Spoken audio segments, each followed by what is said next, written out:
Samedi 3 mars 2025, bonjour à tous.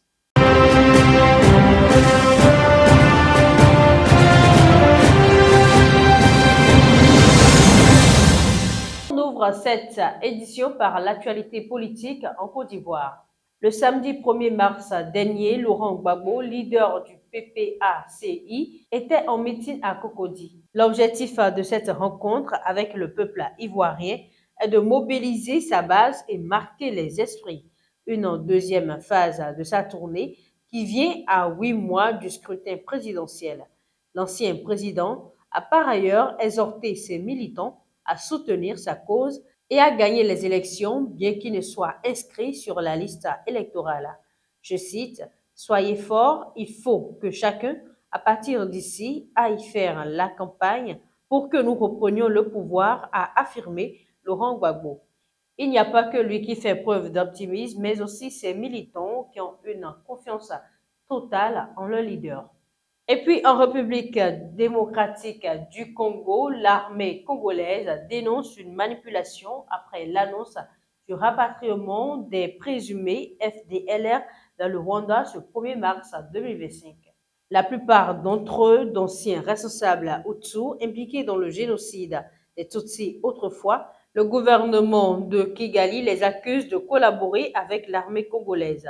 Le gouvernement de Kinshasa qualifie ce rapatriement de mise en scène.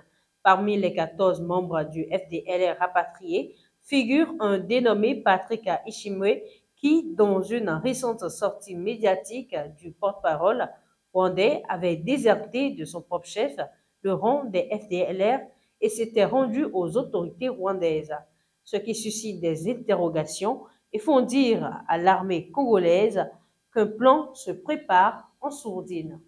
Et pour finir, ailleurs dans le monde, à l'issue d'un sommet crucial sur la sécurité européenne et la guerre en Ukraine qui se tenait dimanche 2 mars à Londres, les dirigeants européens se sont mis d'accord pour accroître leur défense et continuer à soutenir l'Ukraine. Les gouvernements anglais, espagnols comme français de commun accord ont réaffirmé leur soutien à Volodymyr Zelensky. Ils comptent maintenir l'aide militaire pour renforcer l'Ukraine grâce à l'argent généré par les actifs saisis à la Russie, a déclaré Keir Starmer.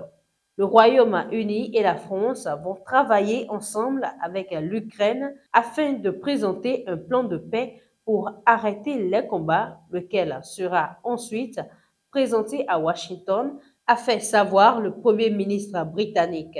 Je cite, « L'objectif des réunions d'aujourd'hui était de se mettre d'accord sur notre discours visant à renforcer l'Ukraine pour le bien de tous et afin que Kiev se retrouve dans une position de force lors des négociations avec les États-Unis, a-t-il dit. Une initiative d'unité saluée par le secrétaire général de l'OTAN, Mark Rutte, qui déclare davantage de pays européens vont augmenter leurs dépenses de défense. Et c'est là une très bonne nouvelle. Et c'est tout pour les nouvelles de ce matin. Merci de nous avoir suivis. Excellente semaine à tous.